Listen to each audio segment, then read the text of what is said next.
こんにちは、たびくらです。ご視聴いただきありがとうございます。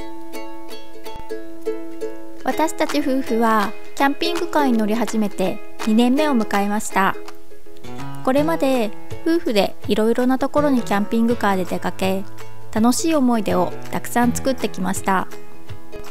もともと旅行好きでいろいろと出かけていましたが、キャンピングカーを購入したことで自由度の高い旅ができるようになり、購入して本当に良かったと思っています。ですが、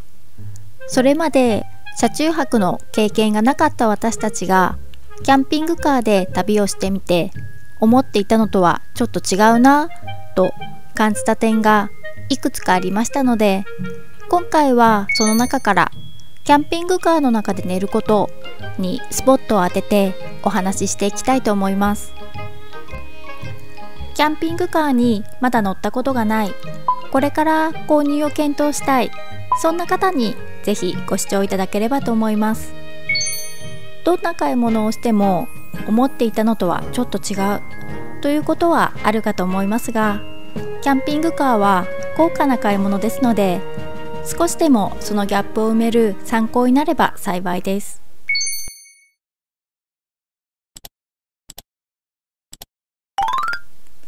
キャンピングカーで車中泊と聞いて、皆さんはどんなイメージを持たれますか？以前の私はキャンピングカーとはベッドやキッチンなどがついた寝泊まりができる車、すなわち快適に車中泊ができる車、つまりは家と同じ感覚で寝られる車と思っていました。そんなはずはないとすぐにツッコミを入れた方、大正解です。ですが私は快適イコール家と同じというイメージを勝手に持っていました。我が家のキャンピングカーはキャブコンと呼ばれるタイプのもので、居住空間が広く車内で立つこともできます。見た目も家の中みたいです。新車だったので新築の香りもしてすっかり勘違いしてしまいました。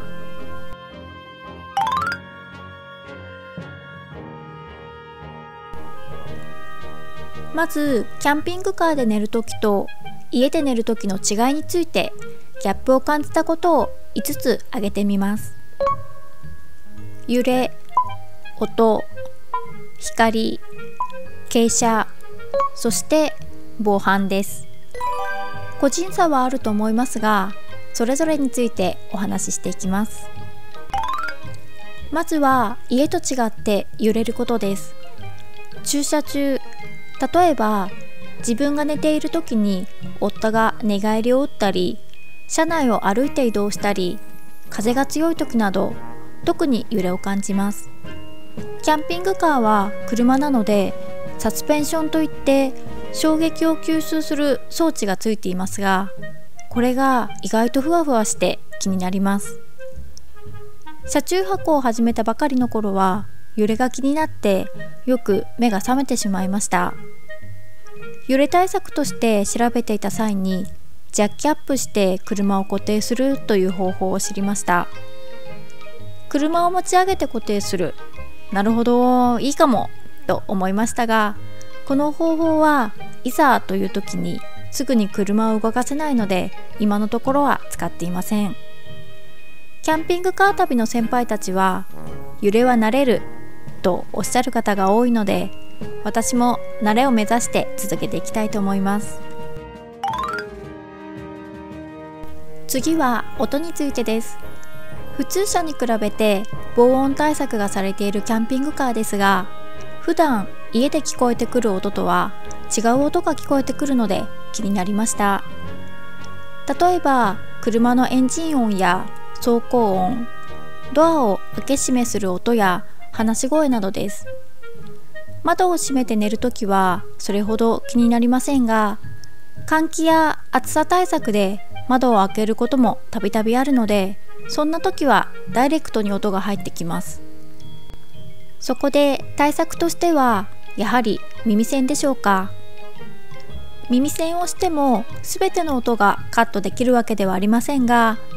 雑音が軽減されるので睡眠の質がかなり上がったと思います。続いては明かりについてです。車の外が明るいことは多々ありますが、窓にはサンシェードや遮光カーテンをしているので、明かりはほとんど入ってきません。では、どこの明かりか。私の場合、マックスファンから漏れる明かりと集中パネルの明かりが気になりました。こちらはマックスファンにカバーをかけて光が漏れないように DIY しました。集中パネルについてはまだ何もしていませんが、今後何かカバーをかけたいと思っています。続いては傾斜についてです。家で寝るときは傾斜なんて考えたこともなかったですが、駐車場は平らと思いきや傾いているところが意外と多いです。あまり傾いていると寝にくいので、なるべく傾斜の少ないところを探して車を止めて、頭を上側に向けて寝るようにしています。傾斜に敏感な方はタイヤの下に引いて車の高さを水平に調整するレベラーというアイテムがありますので、そちらを使ったり、水準器で水平具合を確認するといいと思います。最後は防犯についてです。車の中とはいえ壁1枚を隔てて外なので、初めの頃は普段聞き慣れない音や不慣れな土地で寝ることに少し怖さを感じました。今は経験を重ね、だいぶ慣れてきましたが、車上荒らしや思わぬ危険に巻き込まれないために防犯対策にも気をつけています。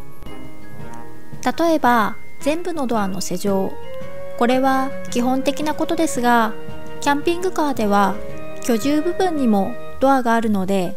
普通車よりも施錠箇所が多いです。施錠したつもりがしっかりロックされていなかったなんてことも過去にあったので、就寝前には2度3度確認するようにしています。それから車中泊場所を決める際にチェックするのが、夜間に街灯があるかどうか、トイレの照明がしっかりしているかどうか、車中泊利用者が他にもいるかどうか、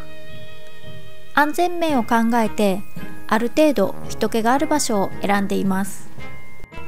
幸い今のところ危険な思いをしたことはありませんが、